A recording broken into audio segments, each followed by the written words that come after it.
안녕하세요. 저는 30대 초반에 이혼하게 된 여성입니다. 남들은 꽃잎 내리는 날 소중한 사람들이랑 소중한 시간 많이 보내고들 하는데 저는 이 기분 전환되는 시기에 이혼하게 되어 참 유감인 일이네요. 너무 기가 막힌 일을 겪어서 여기저기 떠들어보고자 사연을 올려봅니다. 다들 제 사연 다 듣고 나시면 저랑 비슷한 감정을 느낄 거라 감히 확신할 수 있습니다. 작성하다가 저도 모르게 흥분할 수 있으니 양해 부탁드려요. 남편과 저는 회사 면접관과 면접자로 만난 인연입니다. 남편이 저를 면접에서 뽑아준 상사였죠. 그곳은 서비스 관련 직장이었는데 남편이 제 인상을 좋게 보고 웃는 모습이 마음에 들어서 뽑았다고 해줬어요. 우리 회사가 그리 큰 건 아니어서 밥을 먹거나 일을 하면 늘 같은 공간에서 몇 시간씩 얼굴을 맞대고 일을 하거든요. 그렇게 지내다 보면 안 친한 사람들과도 금세 말을 터서 정이 들어요. 저도 실제 입사 한 달도 안 돼서 부서 사람들이랑 사적인 대화를 할 만큼 친해졌었거든요. 그건 남편과도 마찬가지였습니다. 남편이 부서에서 가장 높은 직급이었는데 남편이 나서서 부하 직원들이 불편하지 않도록 분위기를 만들어주니 더 편하게 일했던 것 같아요. 남편의 그런 점이 저도 모르게 멋있어 보였나 봅니다. 남편에게 정이 들었고 남편이 제게 먼저 말을 걸어줄 때마다 아주 경청을 하게 되었어요. 그렇게 서로 대화를 자주 주고받다 보니 자연스럽게 질긴 인연이 되더라고요. 때문에 각자가 미혼이라는 것도 당연히 알게 되었고 그게 관심의 표현이 되어 우린 결국 결혼을 전제로 만나는 연인이 되어버렸습니다. 저희 친정 부모님은 저의 결혼을 누구보다 바랬던 분들이기에 당연히 허락하셨어요. 근데 문제는 남편의 홀어머니였습니다. 시모는 제가 처음 얼굴 뵈러 갔을 때부터 마음에 안 드는 태도를 취하고 계셨어요. 인상을 딱딱하게 굳히고 있었는데 저는 그 모습을 보자마자 우리 결혼을 반대를 한다는 걸 직감했죠. 당연히 이유는 몰랐습니다. 이유를 모르니까 시모의 차가운 반응이 더 버겁더라고요. 나중에 인사를 나누고 본격적으로 대화를 나누기 시작했을 때도 시모가 저한테 관심이 없다는 것이 팍팍 느껴졌어요. 분명 결혼 인사를 간 것이었는데 저만 시모한테 이것저것 질문한 게 다인 자리였습니다. 시모는 제가 묻는 말이 아니고서야 입도 벙긋 안 하셨죠. 저를 마음에 안 들어 하시는 것이 너무 강하게 느껴지니 나중에는 저도 뻘쭘해졌어요. 차라리 뭐가 어떻게 마음에 안 드는지 시비라도 걸어주길 바랬을 정도로 적막이 강해서 어색했습니다. 나중엔 남편도 시모의 태도가 기분 나빴는지 자기 엄마한테 한 소리 하더라고요. 엄마, 희재한테 뭐 궁금한 거 없어? 그래도 아들이 결혼하고 싶은 여잔데 예의상이라도 좀 물어보고 그래라. 아들 입장 생각은 안 해? 궁금한 게 있어야 물어보지. 내가 무슨 질문 만들어내는 학생도 아니고 다 늙은 사람한테 무슨 그런 것까지 바라냐? 누가 소개해달라고 한 것도 아닌데. 시모의 대답에 남편은 한마디 더 얹으려고 하는 걸 제가 급히 말렸어요. 오히려 시모에게 관심을 부추기는 것이 더 눈치가 보이더라고요. 그래서 그냥 그 적막을 견디고 있다가 얼른 밥 먹고 자리를 비켜주는 게 낫겠다고 생각했죠. 식사를 어떻게 했는지 기억도 안 났습니다. 저는 설거지라도 하려고 소매를 걷었는데 시모가 그때 처음으로 제게 말을 걸어주더라고요. 남이 자기 물건 손대는 거 싫어한다고 말이죠. 그래서 전 잘 보이고자 하는 마음마저도 퇴짜 맞고 물러서야 했습니다. 시모는 한시라도 빨리 제가 이 집에서 사라지길 바라는 눈치 같았어요. 저는 가방을 챙기고 남편한테 눈짓을 줬죠. 그런 와중에도 시모는 제게 눈길 한번 안 주면서 식탁만 치웠어요. 그러다 인사 타이밍을 언제 해야 할지 몰라 화장실이라도 한번 가야 할 것 같더라고요. 그래서 잠시 자리를 비웠는데요. 화장실에서 한숨 돌리고 문을 열었는데 바로 앞에 시모가 떡하니 서 있는 거 아니겠어요? 저 진짜 깜짝 놀라서 작게 비명을 질렀습니다. 곧 죄송하다고 얼른 허리를 숙여 인사했죠. 그러자 시모가 제게 다짜고짜 통보하는 말이 있었는데요. 우리 아들이랑 결혼하지 마라. 우리 아들 결혼할 사람 있어. 지금 며느리 될 아이 쪽에 사정이 생겨서 잠깐 결혼이 미뤄진 거야. 문제 해결되면 우리 아들이랑 결혼할 거니까 괜히 헛수고하지 말고 네가 먼저 물러나. 시모가 저를 왜 못마땅해 했는지 그제야 알 수 있었습니다. 시모에겐 소중한 인연인 친구가 있었는데 그 친구의 딸을 옛날부터 자기 아들과 결혼시키고 싶어서 점지해 놓은 것 같더라고요. 그 사실이 아직 남편이랑 얘기가 안 된 건지 아니면 남편은 그 사실을 받아들인 적이 없는데 시모 혼자 밀어붙이는 상황인 건지는 자세히 몰랐습니다. 일단 시모가 그 정도로만 설명을 해주었어요. 어쨌든 그래서 시모가 저랑 남편의 결혼을 반대하는 거였더라고요. 반대하는 이유가 궁금했는데 막상 명확한 이유를 들으니까 갑자기 자신감이 확 떨어지면서 당황스러운 거 있죠. 저는 결국 시모의 통보에 확실한 대답을 못 해드렸어요. 그저 어색하게 웃으면서 작별 인사만 드리고 집을 나와버렸죠.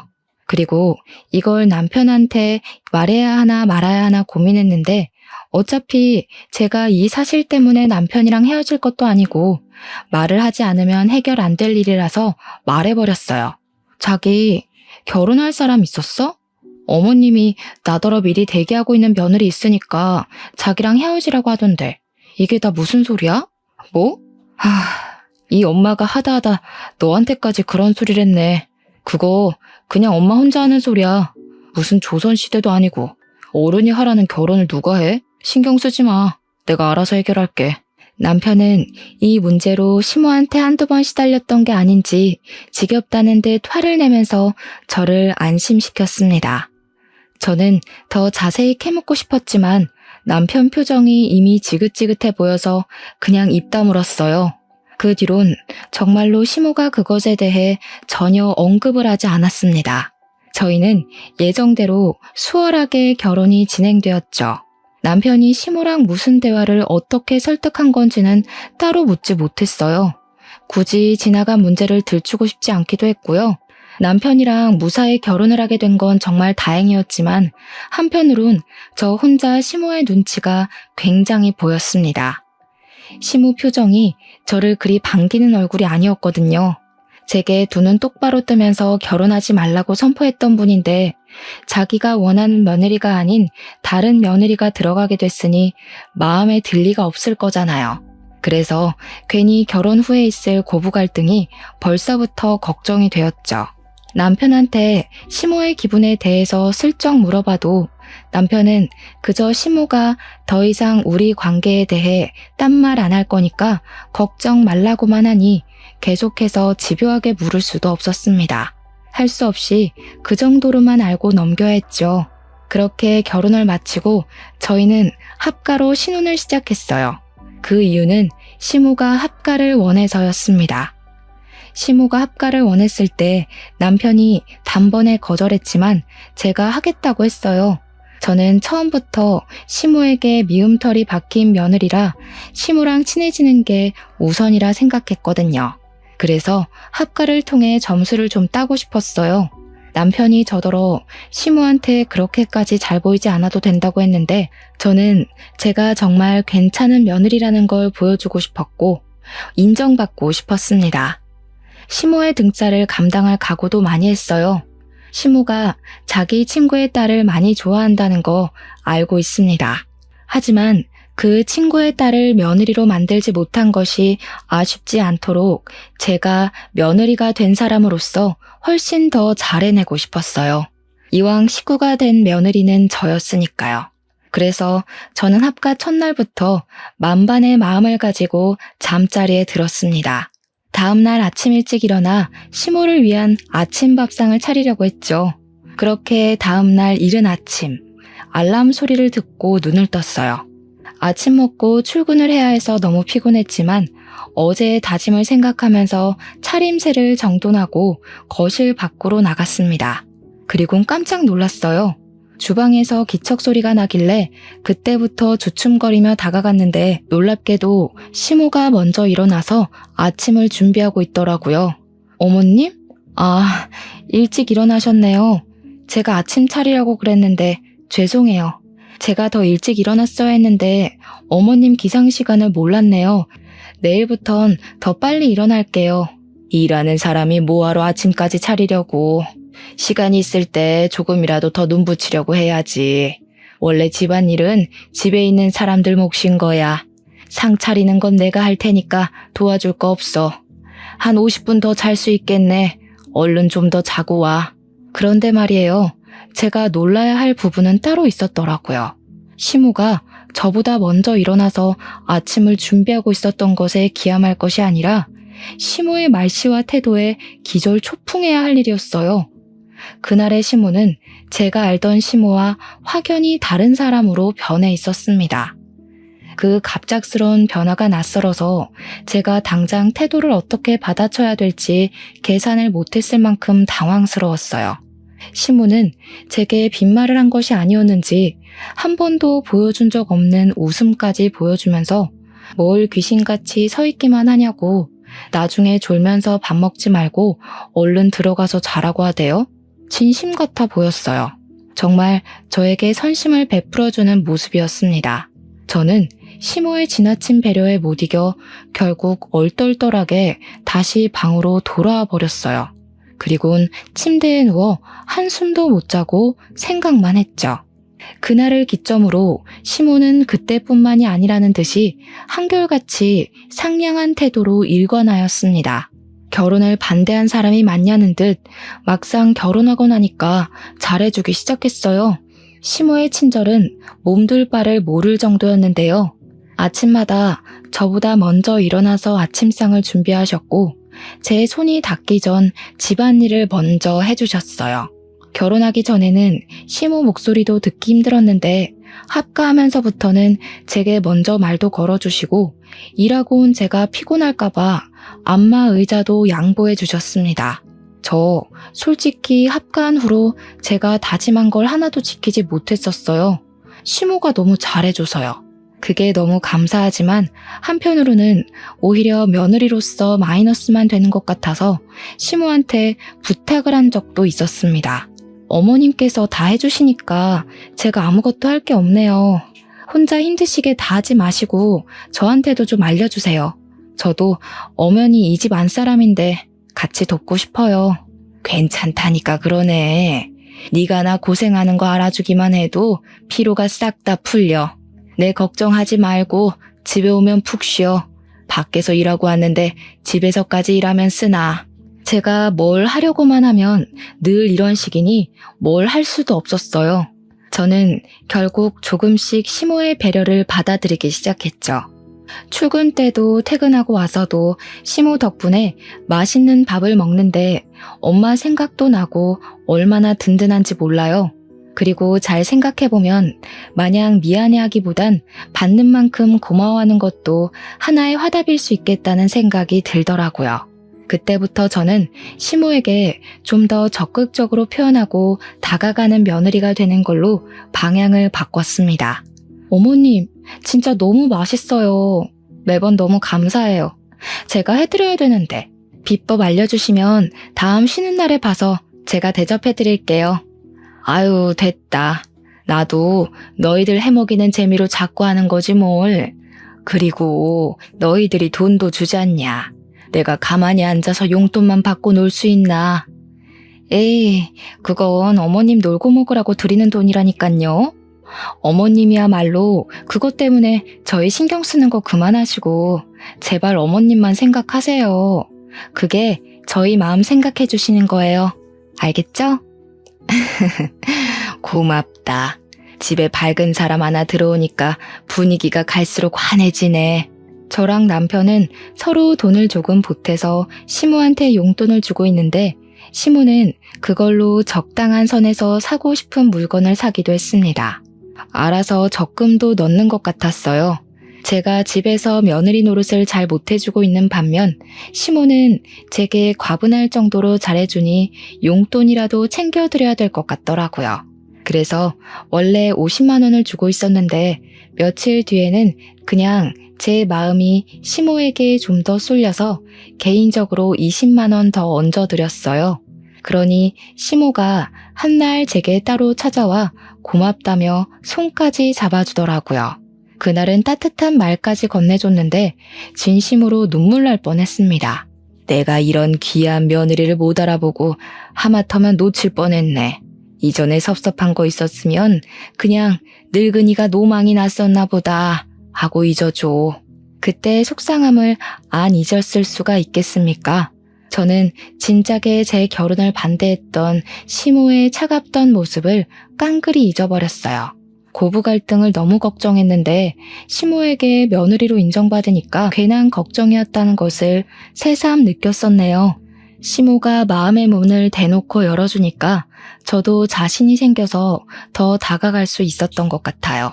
그래서 저는 시간 날 때마다 시모의 어깨도 주물러주고 일부러 시모랑 시간 내서 데이트도 했습니다.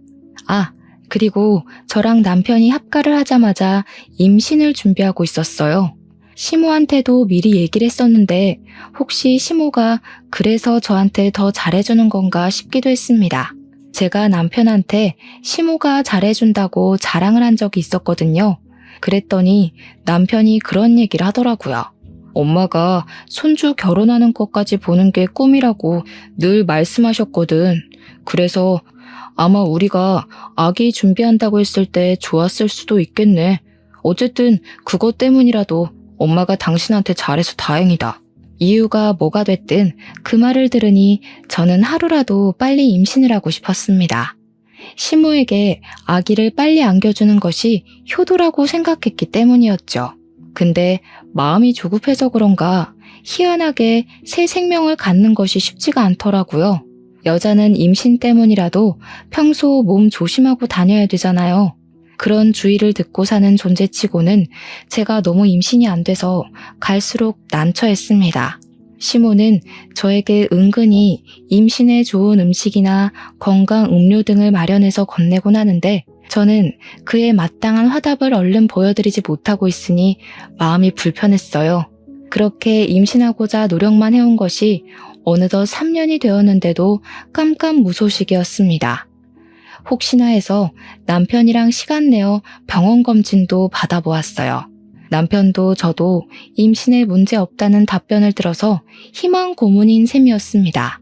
그렇게 시간만 계속 보내다가 오랜만에 시모랑 과일이나 먹을까 싶어 시모 방을 찾아갔는데요.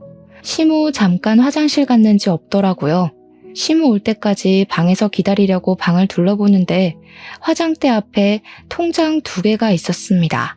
그걸 보는 순간 남편이랑 제가 주는 용돈을 차곡차곡 귀엽게 모으고 관리하던 시모 모습이 생각나더군요. 하나는 우리가 돈을 넣어주는 통장이었는데 하나는 처음 보는 통장이길래 시모가 그곳에다 적금을 넣나 싶은 겁니다. 궁금해서 아무 생각 없이 열어봤더니 받는 사람 명에 소영이란 이름이 잔뜩 적혀 있더라고요. 소영이? 시모랑 가족으로 지내면서 처음 들어보는 이름이라 한참 생각을 하고 있는데 그 순간 시모가 방으로 들어와 제 손에 들린 통장을 낚아챘어요. 그리고 오랜만에 호통을 치셨죠. 뭐야? 왜 남의 방에 함부로 들어와 있어? 남의 물건에 손은 또 왜 대고? 네? 저는 어머님이랑 같이 참외 먹으려고요. 방에 안 계시길래 오시면 같이 먹으려고 기다리고 있었는데 저희가 주는 용돈 그 통장에 모으시는 거예요? 하나는 못 보던 통장이던데. 무슨 상관이야? 내가 일일이 너한테 다 보고하고 살아야 되니? 아무리 한 지붕 아래 산다고 하지만 어떻게 방주인 허락도 없이 함부로 들락거리는 거야? 다시는 이 방에 얼씬도 하지 마라. 나가, 당장. 저 그날 시모의 무서운 모습을 정말 오랜만에 봤었습니다. 결혼 전에 저를 반대했던 그 모습을 본 기분이었어요. 저는 그대로 시모에게 쫓겨나고 말았어요. 당황스러운 상태로 방으로 돌아와 한참이나 멍을 때렸습니다. 혹시 내가 임신을 못하고 있어서 시모도 본의 아니게 예민해져 있는 건가 싶기도 하더라고요. 그건 알게 모르게 자리 잡은 우리 가족의 스트레스가 맞으니 저도 참 면목 없는 입장이긴 했어요. 그런데 제 머릿속엔 소영이란 이름도 계속 마음에 걸렸는데요. 분명 받는 사람 이름에 소영이가 찍혀 있었단 말이죠. 소영이가 누구길래 시모는 소영이란 사람에게 꾸준히 돈을 보내고 있었는지 궁금했어요. 날짜를 보니까 최근까지 일자가 찍혀 있던 걸 보면 계속 가깝게 지내는 인연이라는 것 정도는 추측할 수 있었습니다. 일단 그것 이상으론 제가 알 수 있는 것이 뭐 없어서 시간만 흘려보냈어요. 그보다 문제는 시모와 틀어진 관계를 어떻게 풀 것인가라는 것입니다. 그리고 다음날 의외로 시모가 먼저 제게 사과를 해왔습니다. 세아가, 어젠 내가 너무 예민했지? 간밤에 안 좋은 꿈을 꿔서 잠을 잘 못 잤는데 그 바람에 내가 좀 예민했나 보다. 너한테 큰 실수를 했어. 미안해. 아니에요, 어머님. 제가 멋대로 들어간 건 맞는걸요. 다음부터 조심할게요. 저도 어머님 물건 함부로 손대서 죄송해요. 근데 정말 손만 댔지 아무것도 못 봤어요. 걱정 마세요. 일단은 시모가 혹시라도 무엇을 걱정할까봐 그렇게 둘러대줬습니다.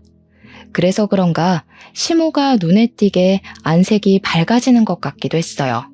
어쨌든 저는 다소 찝찝한 기분으로 며칠을 보냈고 시모와 저는 다시 평소처럼 잘 지냈습니다. 그리고 며칠 뒤였어요. 남편이 아파서 연차를 냈다길래 제가 같은 직장에서 일하는 입장인지라 걱정되어서 일이 제대로 안 되더라고요. 결국 급하게 마무리만 한 뒤 저도 조금 일찍 퇴근했습니다.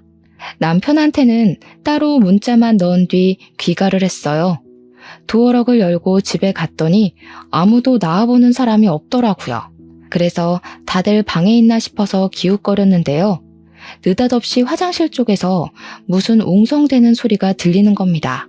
소리 나는 쪽으로 가까이 갔더니 남편과 시모가 티격태격거리고 있는 거 아니겠습니까?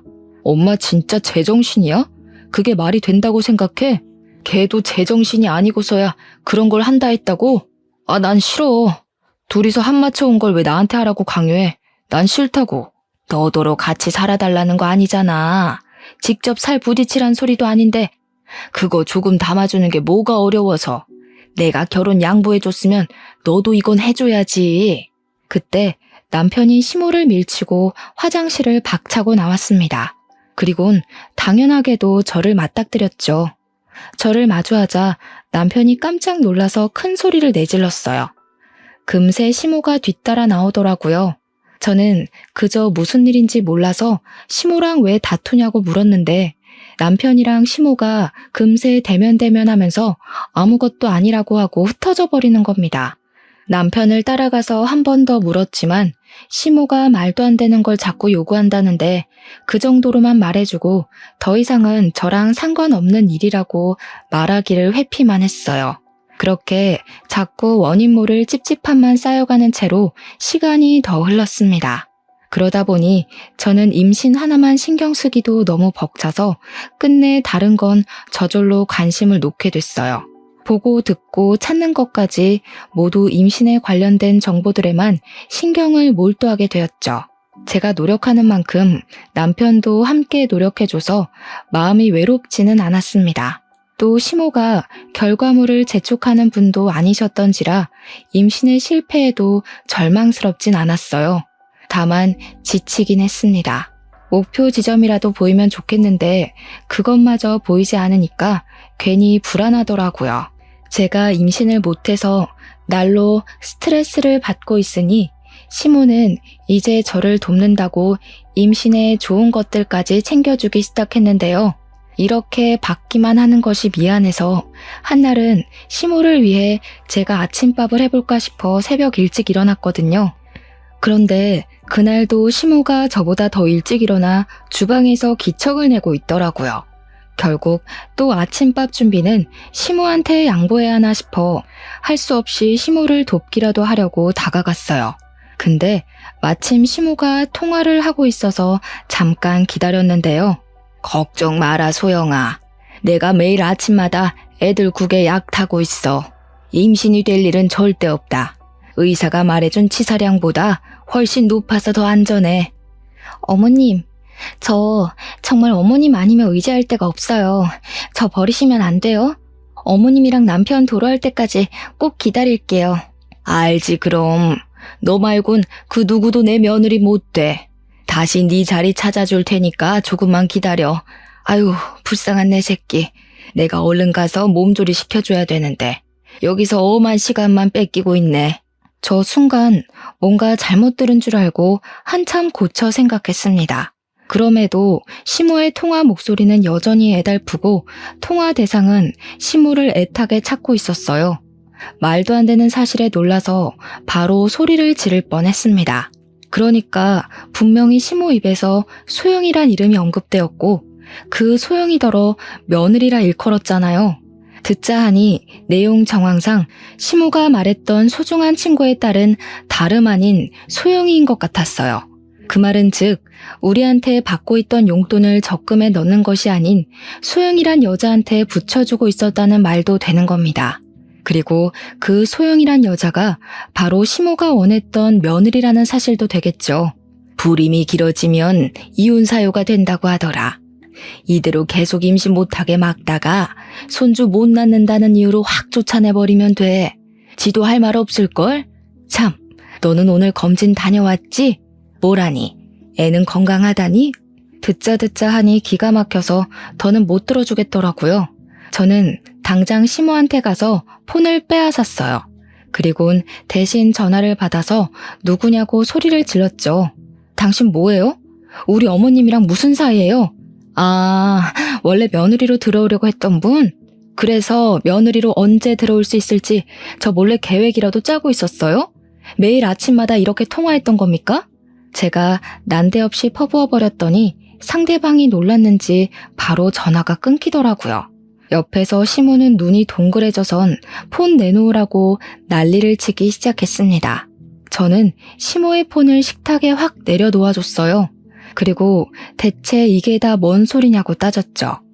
어머님, 저 다 들었어요. 이제 와서 괜히 어줍잖게 숨길 생각 마세요. 묻고 싶은 게 수두룩한데 이게 제일 궁금하네요. 임신 못하게 막고 있다는 건 무슨 말이에요? 설마 저한테 무슨 짓 하셨어요? 저의 직설적인 지적이 그대로 통했는지 시모는 얼굴이 벌개져선 그제야 속내 밝혔습니다. 그 사실은 하늘이 무너질 만큼 충격적이었어요. 그래, 뭐 내가 피임약 좀 탔다. 네가 어디 내 며느리 될 수 있을 거라고 생각해? 너는 절대 내 며느리 못 돼. 내가 그렇게 안 놔둘 거야. 시모가 제 앞에서 악을 쓰며 저의 존재를 부정했어요. 그 순간 역시나 결혼하기 전에 그 공포가 떠올랐는데요. 그와 동시에 그동안 시모와 웃으면서 지냈던 몇 년간의 추억들도 같이 떠오르더라고요. 제가 절대 시모한테 며느리가 될 수 없다면 그럼 그간의 시간은 아무것도 아니었다는 거잖아요. 저는 진심으로 시모와의 시간이 행복했는데 시모한테는 그저 연기였고 저를 쫓아내기 위한 인내의 시간이었다는 거 아닙니까? 임신에 실패했을 때도 이렇게까지 절망적이진 않았습니다. 저 그날 시모의 원망을 코앞에서 들으면서 속이 얼마나 처절했는지 몰라요. 어떻게 그러실 수가 있어요? 어떻게 그 긴 시간 동안 사람 마음 가지고 장난칠 수가 있냐고요. 제가 어머님을 위해서 아이 가지려고 얼마나 마음고생했는지 아시잖아요. 나를 위해서? 나를 위하려면 애초에 이 결혼을 하지 말았어야지. 너는 처음부터 이기적이게 이 결혼 시작해서 끝까지 이기적일 뿐이었어. 나는 네 핏줄 섞인 손주 보고 싶지 않다. 네가 눈꽃만큼이라도 내 생각한다면 당장 우리 아들이랑 이혼해. 저 진짜 그날 세상 무너지는 줄 알았습니다. 모르고 살았던 고부간의 갈등을 한꺼번에 몰아서 받는 기분이었어요. 저는 그대로 자리에 주저앉아 버렸어요. 결국 단 한 번도 시모의 인정을 받은 적 없는 며느리였다는 것이 허망하기 그지없었고 그저 허울뿐인 관계였다는 것이 너무 허탈했어요. 저를 이렇게 무너지게 만든 시모가 정말 미웠습니다. 거실에서 나는 소란 때문에 잠에서 깬 남편이 바깥을 나왔는데요. 제가 주저앉아서 울고 있으니까 놀라서는 제 걱정을 해주더라고요. 그런 와중에도 시모는 울고 있는 저한테 대고서 계속해서 할 말을 토해내고 있었습니다. 이왕 이렇게 된 거 이제라도 알았으면 그만 포기하고 우리 아들이랑 이혼하라니까. 너한테는 이미 며느리가 될 애가 따로 있다고 했잖아. 너도 이젠 자존심 상하지 않니? 이미 이런 집구석인 거 다 알았을 텐데 계속 붙어있는 것도 불편할 텐데. 결국엔 결혼 전부터 했던 얘기를 다시 하기 시작하셨어요. 무슨 상황인지 알게 된 남편은 화가 나서 시무를 끌고 집 밖으로 나가버렸습니다. 저 혼자 그 자리에서 한참을 서럽게 울고만 있었어요. 울다 보니 3년간 임신 못했던 게 시무의 이기심 때문이란 사실이 갈수록 더 화가 나더라고요. 이거 절대 넘어가주기 싫대요. 제가 불행해지는 한이 있더라도 시무가 기뻐하게 될 날은 두고 봐주기 싫어서 무조건 시무를 고소하려고 당장 휴대폰을 들고 뒤따라 나갔습니다. 뭐 하나라도 건져서 시무의 잘못된 행동을 혼내주고 싶었죠. 그렇게 밖으로 따라나간 저는 그곳에서 예상치 못한 사실을 더 알게 되었어요. 제가 나타난 줄 모르고 아까 그 주제에 대해서 한참 동안 실랑이를 벌이고 있더라고요. 듣자 하니 그 소영이라는 여자 있잖아요. 그 여자가 사실은 남편의 전처라는 거 아니겠습니까? 시모가 그 여자를 며느리로 찜해놓은 것이 아니라 원래 그 여자가 시모의 며느리였던 여자라는 거예요. 그러니까 남편이랑 전처 사이가 안 좋아서 이혼을 하게 된 건데 시모랑 전처 사이는 엄마랑 딸처럼 엄청 좋았던 것 같더라고요. 근데 남편과 전처가 이혼을 한 이유는 또 그 이유 때문이 돼요? 시모랑 전처 사이가 너무 쿵짝이 잘 맞으니까 남편이 둘 사이에서 많이 시달렸나 보더라고요. 누가 자식인지 모를 정도로 편애가 생겨버렸다고 하니 남편이 자연스레 바깥을 많이 나돌게 되었고 그럴수록 전처와 시모의 잔소리는 늘어가고 끝내 못 견딘 남편이 이혼을 한 경우 같았습니다. 하지만 시모는 전처에 대한 미련이 강하게 남아서 계속 연락하고 지냈나 봐요. 남편의 전처에게 돈까지 주면서 말이죠. 심지어 미련만으로 모자라 남편과 전처의 재결합을 끊임없이 종용해온 것 같았어요. 제가 안 보는 사이에 틈만 나면 남편한테 전처 얘기나 안부를 전했던 걸로 보였습니다. 이미 이 사실만으로도 충격이었는데 저를 더 비참하게 했던 건 뭐였는 줄 아시나요? 소영이 임신만 시켜주면 나랑 와이프 관계 간섭 안 한다고 했잖아. 그래서 두 사람이 해달라는 대로 해줬건만. 근데 왜 약속 안 지키는 건데? 왜 와이프한테 다 얘기해서 이 상황을 만들어? 이제 어쩔 거야? 누가 통화 엿듣고 있을 줄 알았겠니? 이왕 이렇게 돼버린 거 그냥 소영이랑 재결합해라. 소영이가 네 애 가졌는데 네 애 이대로 아빠 없는 자식 만들 거야? 지금 마누라는 애도 없고 이혼하면 그만이지만 소영이는 이제 너 없으면 안 돼. 엄마가 피임약만 안 넣었어도 이미 와이프랑 나 사이에 애 생겼어. 대체 그런 짓을 왜 한 건데? 와이프가 이혼하겠다고 하면 어쩔 거야? 나는 지금 와이프 좋아한다고, 이혼하기 싫다고. 그럼 소영이는 저렇게 미혼모로 두겠다는 거야? 제발 우리 가족 다시 뭉치자. 너만 제자리로 돌아가겠다고 하면 우리 다시 잘 살 수 있어. 들어보니까 남편이 시모의 등살에 못 이기는 척 전처를 따로 만나 임신을 시킨 것 같았어요. 이게 말이 된다고 생각합니까? 심지어 임신 개월수를 따져보니 저랑 결혼 생활 중에 생긴 아이더군요. 시모가 하도 졸라서 어쩔 수 없이 그랬다는데 황당한 것이 체외 수정도 아닌 잠자리를 직접 해줬다네요. 그러고 보니 지난날 수상쩍었던 둘만의 행동이 하나 떠오르더라고요. 남편이 아파서 연찬했던 날 둘이 화장실에서 어떤 은밀한 대화를 나누고 있었다고 했잖아요. 알고 보니까 그게 시모가 남편한테 손주 씨를 좀 담아달라고 부탁했던 거였더라고요. 근데 여기서 더 황당했던 건 남편이랑 작자가 그럴 바엔 전처를 직접 찾아가겠다고 했답니다. 이래나 저래나 떳떳하지 못할 짓을 한 건 마찬가지 아닌가요? 결국 제겐 둘 다 쓰레기예요. 남편의 씨로 전처가 임신했잖아요. 저와 법적 부부관계 중에요. 이거 엄연히 불륜입니다.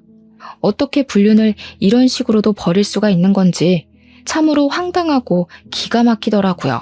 제가 이런 상황에 처했다는 것이 그저 충격적이고 믿기 힘들어서 저는 모든 걸 촬영한 동영상 끄고 집으로 돌아가 짐을 챙겼습니다. 더 이상 그들을 상종하고 있을 이유가 없어졌으니 그만 그들과의 관계를 정리할 생각이었죠. 그러자 제 기척을 들었던 건지 급하게 뒤따라 들어온 남편이 저를 붙잡았어요. 그 손길이 더러워서 바로 남편의 귀싸대기를 날렸습니다. 그 순간 아마 남편은 제가 모든 사실을 다 알았다는 걸 직감했을 겁니다. 네가 진짜 내 입장 생각했으면 네 엄마 정신 차리라고 이렇게 귀싸대기를 쳤어야지. 네가 한 게 뭔데? 엄마한테 소리 지른 거? 그래놓고 결국엔 네 엄마가 시킨 대로 그 여자 만나준 거, 애 만들어준 거, 싫다 해놓고 이젠 다시 재결합도 해줄 건가? 아니야, 내가 너를 두고 그런 여자랑 재결합을 왜 해? 나한텐 너밖에 없어. 거기는 하도 애만 만들어달라고 사정해서 그냥 그것만 해준 거야. 내가 좋아하는 사람은 너니까 결혼 같은 거 꿈도 꾸지 말라고 했어. 장난하니? 불륜 저질러 놓고 거긴 그냥 유체적 사랑이었다. 정신적 사랑은 너뿐이다. 이거랑 뭐가 달라? 이제 너 말 아무것도 못 믿겠다. 믿고 싶지도 않아. 사실혼이었던 여자를 숨기고 결혼한 것만으로도 이미 넌 쓰레기 새끼야. 저는 남편과 더 얘기하고 싶지 않아서 남편을 밀치고 지나쳤습니다. 그러자 시모가 거실에 떡하니 기다리고 있대요. 아직도 자기가 저보다 머리 위에 있다고 생각하는 것 같더라고요. 당당하게 저를 노려보고 서 있는 거 아니겠어요? 그래서 이제 우리 아들이랑 더는 같이 못 살겠다는 거니? 그거 잘 됐네. 이렇게까지 했는데도 네가 안 나가주면 어쩌나 고민 많이 했거든. 그땐 우리 소영이를 데리고 들어올까 생각도 했었어. 저는 시모가 뭐라고 짓거리던 대답하지 않고 그냥 시모의 어깨를 강하게 치고 나갔습니다. 저를 향해 야! 하고 소리를 질렀어요. 부르길래 그제야 저도 대답을 해드렸죠. 전국 방방곡곡 뒤져서 그 소영이란 년 찾아내기 전에 상스러운 입 제발 닥치세요. 쓰레기들한테 내 시간 그만 낭비하고 싶어서 소송으로 끝내고 싶거든요. 근데 자꾸 저 자극하면 진짜 최선을 다해서 시간 낼 거예요. 당신들이랑 소영이년 그리고 당신 손자? 피눈물 흘릴 때까지요. 제 말에 도끼가 조금 느껴졌을지 모르겠는데 저 진심으로 도끼를 품었었습니다. 시모가 아무 대답 못했던 걸 보니 화가 나 미칠 것 같던 제 감정이 제대로 전달되긴 했나 봐요. 저 그대로 집을 나오려고 했더니 남편이 불이 나게 뛰어나와서 저를 한 번 더 붙잡더라고요. 근데 그걸 시모가 쫓아와 자기 아들을 잡아당기는 거 아니겠습니까? 남편은 저를 보내지 않으려고 하고 시모는 저를 보내려 하니 모양새가 참 웃겼습니다. 여보, 내가 진짜 잘못했어. 한 번만 봐주면 안 될까? 당신이 소영이 애 지워달라고 하면 내가 가서 그렇게 할게. 그러니까 제발 이혼하자고 하지 마. 부탁이야. 이놈이 정신 나갔나? 이미 마음 접은 애를 왜 잡는 거야? 그러니까 엄마가 처음부터 얘기했지? 저녀는 우리 집사람이 못 된다고 했잖아. 시모 말을 듣는데 왠지 모르게 열이 받았어요. 그냥 뭔가 이 집 식구들에게 이용당한 기분이 들더라고요. 제 시간을 빼앗긴 기분도 들었고요. 그래서 뭔가 그냥 시시하게 집을 나가는 것이 아쉬운 마음이 들었습니다. 그 타이밍에 갑자기 좋은 아이디어가 떠올랐어요. 아까 시모가 저를 주려고 만들고 있던 과일 주스가 생각나대요. 거기에도 분명 피임약이 들어갔을 거란 말이죠. 저는 저를 붙잡고 실랑이를 벌이고 있는 그들을 뿌리치고서 다시 집 안으로 들어갔습니다. 그러자 남편은 제가 생각을 바꾼 줄 알고 좋아하고 시모는 제가 생각을 바꾼 줄 알고 쌍욕을 하더군요. 그러거나 말거나 저는 과일 주스를 들고 시모에게 다가갔어요. 시모는 그것을 자기한테 던지는 줄 알고 식겁하더라고요. 그 모습을 실컷 구경해주고 그대로 지나쳐서 시모 방으로 걸어갔습니다. 그리곤 시모가 평소 애지중지했던 모피겉옷 찾아냈어요. 그 모피겉옷은 시모가 가진 재산 중에 가장 비싼 물건이기도 했지만 우리 친정에서 예단으로 준비한 시모에게 주는 선물이었습니다. 어차피 인정하지도 않은 며느리의 집안에서 받은 선물이니 시모한테 필요 없을 거라고 생각했어요. 그래서 과일 주스를 바로 그 모피 옷에 냅다 뿌려버렸죠. 그러자 시모 비명을 지르면서 경악하더라고요. 시모가 저만큼이나 더 괴로웠으면 좋겠기에 집을 나서기 전에 작별 인사도 제대로 해줬습니다. 저 소송할 거예요. 그렇게 아끼시는 며느리도 상간녀로 고소할 거고요. 돈 갚느라 잘 먹고 잘 살지는 모르겠는데 일단 아이 안 생기게 막아준 건 새삼 감사하네요. 내 아이한테 그쪽 같은 할머니 생겼으면 최악이었을 것 같아. 그만한 지옥이 또 어디 있었겠어요? 거기서 거기인 사람들끼리 어디 손잡고 잘 살아보세요. 그 집을 나오자마자 친정으로 갔습니다. 친정에서는 제 사정을 알고서 제가 그랬던 것처럼 엄청 기가 막혀 하셨어요. 그래도 제가 변호사를 선임해서 그들을 이혼소송에 상간녀 소송과 정신적 손해배상 청구, 사기죄까지 하여 위자료 두둑하게 받아냈어요. 부모님이 그건 참 잘했다고 하시더라고요. 부모님은 특히 전 시모보다 전 남편한테 더 실망하셨어요. 전 남편이 사실혼 관계를 숨기고 있었다는 것에 세상 참 무섭다고 표현하셨습니다. 저도 설마 결혼 사실을 속이는 사람이 있나 말도 안 된다고 생각했었는데 막상 겪고 나니까 그런 사람도 있다는 걸 알았네요. 역시 세상은 뭐든 함부로 단연지을 순 없는 것 같아요. 그리고 전 현재 이직을 하진 않았습니다. 전 남편이 먼저 일을 그만뒀거든요. 원래는 제가 그만두려고 했는데 전 남편이 위자료 때문인지 지방으로 이사를 가는 바람에 자연스레 눈에서 멀어졌어요. 전 남편이 사무실 자리를 정리하고 나가기 전에 저와 마지막으로 대화를 청해서 시간을 내줬는데 그때 그런 말을 하더라고요. 전처가 아이를 잃었다고 말이죠. 굳이 자기가 책임질 생각은 없었으나 그걸 빌미로 자꾸 자기 엄마랑 전처가 자기 발목을 붙잡아서 그냥 같이 살까 생각도 했다네요. 그런데 전처가 아이를 잃는 바람에 그런 생각 싹 접고 바로 전처를 내다 버렸답니다. 다신 보지 말자고 하면서 말이죠. 제게 굳이 그런 얘기를 하는 이유는 저를 붙잡고 싶어서가 아니라 그냥 혹시라도 제가 먼 훗날 전 남편을 생각할 때 전처랑 잘 먹고 잘 사는 모습으로 떠올리진 말았으면 해서 알려주는 거라고 하더군요. 그날 그렇게 마주한 시간이 전 남편과의 마지막 시간이었습니다. 현재는 충청도 어딘가에서 빚 갚으며 살아가고 있겠죠. 제가 다른 사람을 만나서 결혼했다면 이혼까지 가는 경험은 피할 수 있었을까요? 가끔은 그런 생각이 들기도 하네요.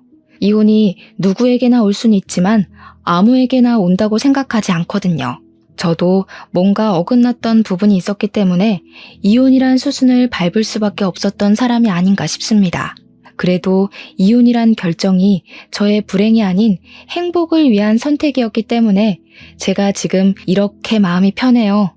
앞으로는 지난 과거를 잊고 다가올 미래만을 생각하면서 좀 더 나은 제가 될 수 있도록 가꾸면서 잘 살아가 보도록 하겠습니다. 기가 막힌 제 사연 다들 어떻게 들으셨는지 모르겠네요. 청취자분들은 꼭 재수 좋은 일들만 가득했으면 좋겠습니다. 고맙습니다.